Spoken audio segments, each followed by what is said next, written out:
केंद्र और राज्य की सरकार बाल मजदूरी को लेकर जागरूकता अभियान के साथ कई नियम भी बनाए गए हैं जिससे बाल मजदूरी पर अंकुश लगाया जा सके। वहीं दूसरी ओर सारे नियम को ताक पर रखकर जो हाथ कलम और किताब पकड़ती हैं, वही हाथ अब मजदूरी करने को विवश है। मामला गुमला जिले के चैनपुर प्रखंड अंतर्गत कुरुमगढ़ थाना क्षेत्र में साहू कंस्ट्रक्शन कंपनी द्वारा चल रहे सड़क निर्माण कार्य में बाल मजदूरों के द्वारा काम करवाया जाने का मामला सामने आया है, जिस पर प्रशासन ने कार्रवाई करते हुए कार्य में लगे बाल मजदूर को साहू कंस्ट्रक्शन के साइट से बाल मुक्ति संस्थान गुमला के द्वारा बाल मजदूर को मुक्त कराया गया है। वहीं बाल मजदूर को चैनपुर थाना प्रभारी के समकक्ष सौंप दिया गया और बच्चों के परिजनों को बाल मजदूरी नहीं कराने का सख्त हिदायत दी गई, जिसके बाद संध्या बुझाकर छोड़ दिया। वहीं बच्चों को तय मजदूरी से भी कम 170 से 180 मजदूरी दी जाती थी। में दिक्कत हो रहा था, ऑनलाइन पढ़ने के लिए मोबाइल खरीदेंगे बोल के गए थे। तो अभी स्कूल में पढ़ाई ऑनलाइन हो रहा है मोबाइल। तो घर से गरीबी के कारण मजदूरी काम करने गए थे। 170। तो मैं अपने कमा के 1 महीना कमाते मतलब कमाई थी, मिला जुला के फेंक देते, घर से भी मिलाते पंचायती के मारे। जैसे कि मेरा एडमिशन हो नहीं पा रहा था, इस कारण पैसा की कमी। जी हाँ, 180। अभी तो मम्मी लोग रोपा रोप रहे थे, कमाने की कभी नहीं है।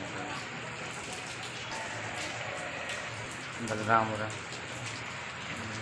मैं पहले से काम चालू था तो हम लोग ऐसने गए तो कुछ नहीं बोला था। बता दें कि देश में कोरोना महामारी को लेकर स्कूल बंद हो गया, जिसके बाद अब ऑनलाइन क्लास चालू की गई है, जिससे बच्चों की पढ़ाई बाधित नहीं हो सके। छात्र छात्रा मेहनत मजदूरी कर अब पढ़ाई के लिए मोबाइल खरीदने की बात कही है। जो हाथ कलम किताब पकड़ती है, अब वही हाथ कुदाल पकड़ने को मजबूर है। यह बड़ा सवाल है, लेकिन सरकार और प्रशासन बाल मजदूरी की रोकथाम के लिए कोई ठोस कदम नहीं उठाए हैं। इनको पढ़ाई करने के लिए समझाए, बोले कि आप लोग मजदूरी करने योग्य नहीं हैं, आपकी उम्र नहीं हुई है। तो उन्होंने बोले कि नहीं, हम अपने माता पिता के जगह में काम करने आए थे, हमारे माता पिता रोपा रोपने के लिए गए थे। हाँ, बच्चे बोले कि हम मजदूरी करके मोबाइल खरीदेंगे और ऑनलाइन पढ़ाई करेंगे। गरीबी की स्थिति तो है ही, और विशेषकर गार्जियनों में भी कमी है जो बच्चों को काम करने के लिए भेजते हैं। अपना काम लोग करें और ऑनलाइन पढ़ाई करें। बाल मजदूर संस्थान के द्वारा जहां भी इस तरह का देखा जाएगा, उनको प्रशासन के माध्यम से उचित सलाह के लिए लाया ही जाएगा और उनको रोका ही जाएगा। उनके ऊपर FIR करवाएगी प्रशासन के माध्यम से, और जो बाल मजदूरों को काम करवाएंगे उनको, और फिर उनको उचित कार्रवाई की जाएगी। हम संजय कुमार साहू,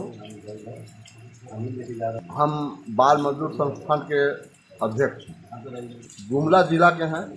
ये जो आपके लोग के माध्यम से अभी हाल के दिनों में पता चला, दूसरी तरफ जो सड़क बन रही है उसमें बाल श्रमिकों का उपयोग किया जा रहा है। छोटे छोटे बच्चों के द्वारा काम कराया जा रहा है, जो स्कूल के नन्हे मुन्ने बच्चे। निश्चित रूप से झारखंड के लिए ही नहीं, पूरे देश के लिए एक दुर्भाग्यजनक बात है। यहाँ की सरकार बड़ी बड़ी बातें करती है, वादा करती है, रोजगार के संबंध में हो या शिक्षा क्षेत्र में हो, परंतु कहीं पर भी वो अमली जामा उसका कहीं जमीनी नहीं दिखता है। आज जो भी कार्य चल रहे हैं वो निश्चित रूप से केंद्र द्वारा प्रायोजित या केंद्र द्वारा जो अभी जो गरीबों को देने वाला राशन है उसको भी सही ढंग से लोगों तक पहुंचाने में ये सरकार विफल हो रही है, ऐसा प्रतीत होता है।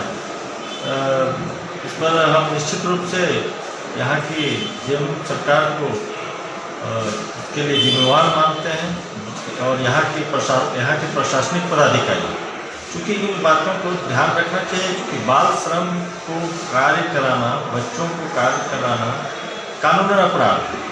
अभी जो उनको पढ़ने लिखने का समय है, इस समय जो है सो लोग से काम कराया जा रहा है, ये निश्चित रूप से बहुत ही दुर्भाग्यजनक है, और मैं इसका भारतीय जनता पार्टी गुमला जिला की उससे तीव्र विरोधिता करता हूँ और मैं भी अपने स्तर पर इस संदर्भ में प्रशासनिक पदाधिकारियों से बात करूँगा। अभिभावकों से तो मैं निश्चित रूप से यही अपील करना चाहूँगा कि उनको अभी पढ़ाई लिखाई में घर में ही, क्योंकि कोरोना काल है, उसका व्यवस्था किया जाए। परंतु यदि उनका आर्थिक स्थिति खराब है और रोजगार तक लोगों को गांव में साधन नहीं है, मात्र कृषि पर ही लोग निर्भर रहते हैं, उसके लिए सरकारी व्यवस्था जो है वो सुव्यवस्थित ढंग से लोगों तक पहुंचनी चाहिए। ये मैं यहाँ की सरकार से और यहाँ के प्रशासन से मांग करता हूँ। वहीं संवेदक और अधिकारी की लापरवाही है, जो कम उम्र के बच्चों से काम सड़क निर्माण कार्य में है, बच्चों से काम लिया जा रहा है। इस पर सरकार को ध्यान देने की जरूरत है। इधर ऑनलाइन क्लास करने के लिए सुविधा नहीं है, जिससे बहुत से बच्चों का भविष्य अंधकारमय हो रहा है। सरकार को जल्द से जल्द पढ़ने वाले बच्चों के लिए मौलिक जरूरत मुहैया कराने की जरूरत है। एक एनजीओ है जो बाल मजदूरी के क्षेत्र में काम करते हैं। इनके द्वारा कुछ बच्चों को लाया गया था जिनकी आयु 18 वर्ष से कम की थी। तो एनजीओ के द्वारा बताया गया कि ये बच्चे हैं, मतलब जो कंस्ट्रक्शन कंपनी है जो ये कुरुमगढ़ में काम करवा रही है रोड का, इनके द्वारा बच्चों से मजदूरी करवाया जा रहा है। हमने बच्चों के परिजन को भी थाना बुलाया। हमें ये जानना था कि बच्चों से ज़बरदस्ती काम करवाया जा रहा है या फिर परिजन खुद बच्चों को भेजते हैं काम करने के लिए। जब हमने परिजनों से पूछा तो परिजनों के द्वारा बताया गया कि वो 4-5 दिन से वो लोग रोपा का काम कर रहे हैं और मजदूरी काम तो वही करते हैं, बट चूँकि 4-5 दिन वो लोग खेत में काम कर रहे हैं, इसलिए मजदूरी के लिए उन्होंने अपने बच्चों को खुद अपनी मर्ज़ी से भेजा था और बच्चे भी अपनी मर्ज़ी से काम करने के लिए गए थे। हालांकि इसके बावजूद भी 18 वर्ष से अगर नीचे के बच्चे हैं तो उनसे मजदूरी करवाना गलत है।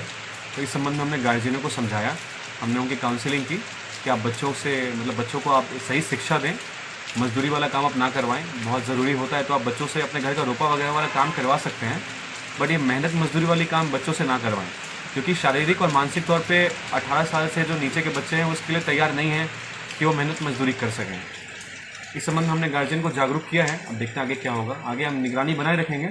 साथ ही हमने बच्चों को ये भी एडवाइस दिया है कि अगर स्कूल में एडमिशन से संबंधित अगर कोई मदद चाहिए हो उनको तो वो निसंकोच थाना आ सकते हैं। इस संबंध में यथासंभव हमसे जितनी मदद होगी अपने स्तर से उतनी मदद हम करने की कोशिश करेंगे। मेरा नाम अमित कुमार चौधरी, थाना प्रभारी चैनपुर। मजदूरी से संबंधित घटना के बारे आपके द्वारा जानकारी जो प्राप्त हुई और आज हमें दैनिक अखबार में कुरुमगढ़ में जो रोड कंस्ट्रक्शन काम चल रहा था उसमें कुछ बाल मजदूर से संबंधित सूचना कुछ संस्था जो वहाँ है कि देखी और संबंधित थाने में संपर्क स्थापित की और जो बाल मजदूरी से संबंधित है उस पर कार्रवाई के लिए मांग की है प्रशासन से। तो संबंधित जो बाल मजदूरी अधिनियम है, बाल प्रतिषेध अधिनियम 1986, उसके तहत है कि 14 वर्ष से कम उम्र के बालक को कोई भी अगर नियोजक अपने प्रतिष्ठान में या संस्थान में या कंस्ट्रक्शन काम में नियोजित करता है तो ये कानूनन अपराध है। इसके तहत है कि उस नियोजक के खिलाफ अभियोजन दायर होता है, FIR होता है और संबंधित जो रेस्क्यू होते हैं बच्चे, उनके पुनर्वास के लिए हमारे सर्व शिक्षा अभियान के तहत उनका एडमिशन कराया जाता है। ST/SC है या OBC है तो संबंधित आवासीय विद्यालय में उनको एडमिशन किया जाता है। और संबंधित जो माता पिता है बहुत गरीबी के कारण है कि अपने बच्चों को बाल मजदूरी में काम करवाने के लिए विवश होते हैं और भेज देते हैं। तो सरकार है कि बहुत सारी योजनाएं चलाई है जो उनके माता पिता गरीब है, मनरेगा से जुड़कर काम करें, उनको काम वहाँ मिलेगी। प्लस बच्चों के लिए निःशुल्क पाठ्य पुस्तक और विद्यालय में भी नामांकन की व्यवस्था है, तो बच्चों को पढ़ाए और बच्चे के भविष्य को आगे बढ़ाए, उनको मजदूरी है कि नहीं कराए। और संबंधित जो भी सूचना प्राप्त हुई है इस पर हम लोग जांच करेंगे और नियोजक अगर दोषी पाया गया तो उसके खिलाफ कार्रवाई किया जाएगा। बहरहाल जो भी हो, बाल मजदूरी को लेकर सरकार कड़े कानून को भी बनाई है, लेकिन तस्वीर देखने के बाद सरकार सड़क निर्माण कर रहे साहू कंस्ट्रक्शन के खिलाफ क्या कार्रवाई करती है, जिसका लोगों को इंतजार है। एक तरफ कानून बनाया जाता है, वहीं दूसरी तरफ बड़े बड़े ठेकेदारों और कंस्ट्रक्शन कंपनी के द्वारा ही बाल श्रम कानून की धज्जियां उड़ाई जाती हैं। अब देखना यह है कि सरकार ऐसे मामले पर कब तक ध्यान देती है। गुमला से अजीत सोनी की रिपोर्ट। दमदार निर्माण का भरोसा लाल स्टील TMT बार्स, हर निर्माण के लिए उपयोग लाल स्टील TMT बार्स, रिश्ता मजबूती का।